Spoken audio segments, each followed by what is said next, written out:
Bonsoir Jean-Marie Bockel. Bonsoir. Vous avez été ministre à la fois sous François Mitterrand et sous Nicolas Sarkozy, proche de Jean-Pierre Chevènement il y a quelques années, puis fondateur de la gauche moderne, aujourd'hui vice-président de l'UDI de Jean-Louis Borloo.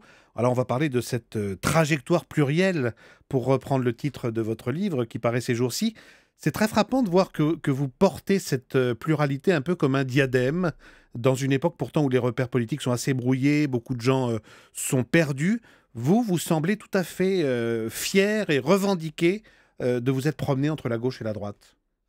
En fait, le livre, c'est l'explication d'un parcours cohérent d'un socialiste qui a été, j'étais au PS pendant 34 ans.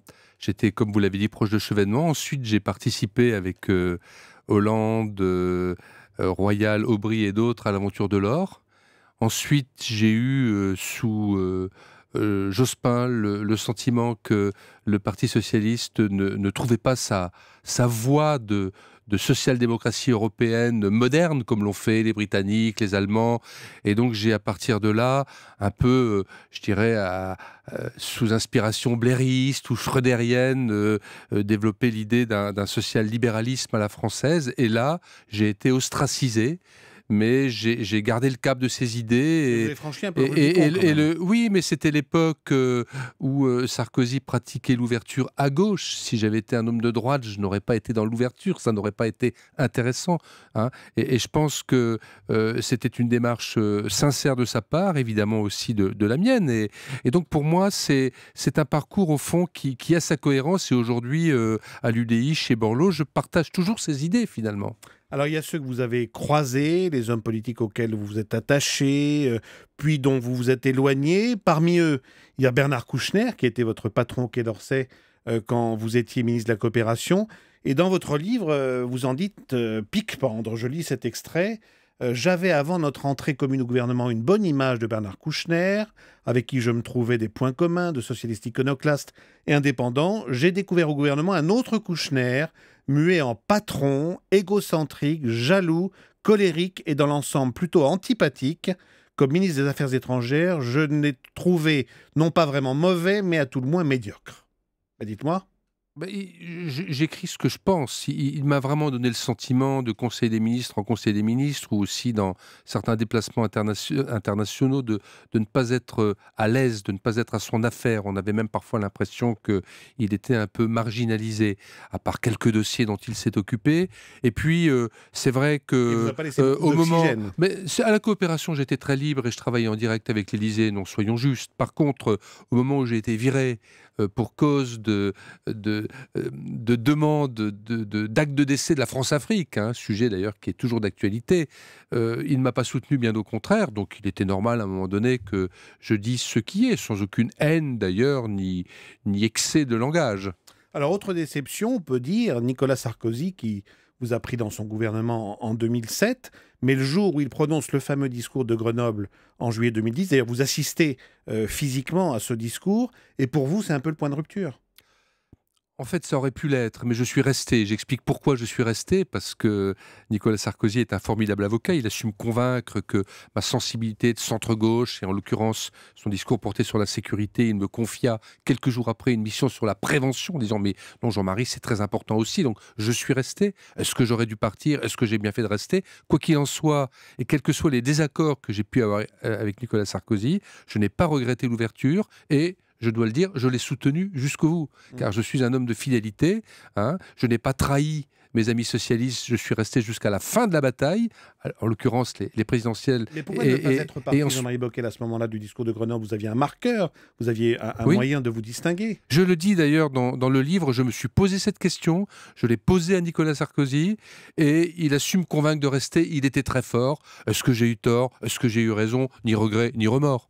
Alors, vous le disiez tout à l'heure, vous avez été remercié de votre poste de ministre de la Coopération lorsque vous avez parlé de la fin de la France-Afrique en 2008. Aujourd'hui, Jean-Marie Bockel, est-ce que vous avez le sentiment que, avec le retour des troupes françaises à Bangui et l'envoi de soldats en décembre par François Hollande, il y a des relents encore de France-Afrique dans la politique du gouvernement? pour moi, non. Vous savez que j'ai fait avec des collègues de tous bords politiques un rapport il y a quelques semaines au Sénat que j'ai intitulé «L'Afrique est notre avenir». Je pense qu'aujourd'hui, on vit un moment où cette Afrique, où il y a beaucoup de malheurs, comme vous l'avez rappelé en Centrafrique ou ailleurs, mais c'est aussi une Afrique en plein développement, qui est en train de changer, où d'ailleurs tous les pays émergents, à commencer par la Chine, sont présents, et où des pays comme la France, qui à un moment donné, effectivement, ont été un peu considérés comme le pays anciennement colonisateur, etc. Là, il y a une attente de France, et pas seulement en Afrique francophone. Et aujourd'hui, lorsqu'on est présent militairement, comme on l'a vu au Mali, c'est sous couvert de l'Union africaine, des Nations unies, et on y est en quelque sorte à l'attente des peuples africains.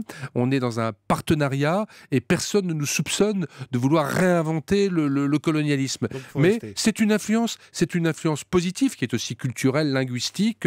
Simplement, le problème, vous avez cité la Centrafrique, c'est que là, nous avons besoin d'être plus nombreux comme Français, parce que c'est plus compliqué que prévu, c'est des choses qui arrivent, plus nombreux avec évidemment des partenaires, pourquoi pas européens, mais aussi africains ou onusiens, et c'est ce qui se joue en ce moment. Mais on ne peut pas partir, on ne peut pas abandonner ce pauvre pays, et d'ailleurs, là aussi se joue notre sécurité, notamment par rapport aux risques terroristes et aux risques de déstabilisation de cette Afrique qui est à nos portes. En un mot, si vous étiez maire aujourd'hui, vous avez été le maire de Mulhouse pendant 21 ans, est-ce que vous empêcheriez Dieudonné de se produire dans votre ville? Oui, parce que son discours est clairement antisémite. C'est une discussion que j'ai avec mes propres enfants, hein, et avec des jeunes qui, dans un premier temps et sans penser à mal, ont pu apprécier son côté iconoclaste, mais quand on reprend certaines de ses paroles, hein, c'est insupportable, c'est inacceptable. Hein, la négation, la banalisation,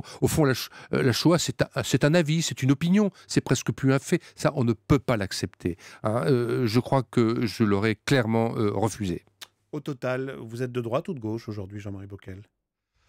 Je suis moi-même, je pense que dans la famille centriste, j'incarne cette sensibilité de centre-gauche, social-libérale, c'est-à-dire moderniser la France, moderniser son économie, mais au service de tous, y compris des plus humbles. C'est ça, ma ligne de conduite, elle n'a pas changé, et donc ni de droite, ni de gauche, dans un centre qui doit aujourd'hui contribuer à renouveler la vie politique française. Et donc cette trajectoire plurielle, le titre de votre livre qui paraît le 16 janvier prochain chez Alfarès. Merci Jean-Marie Bockel Merci d'être venu dans Europe Nuit.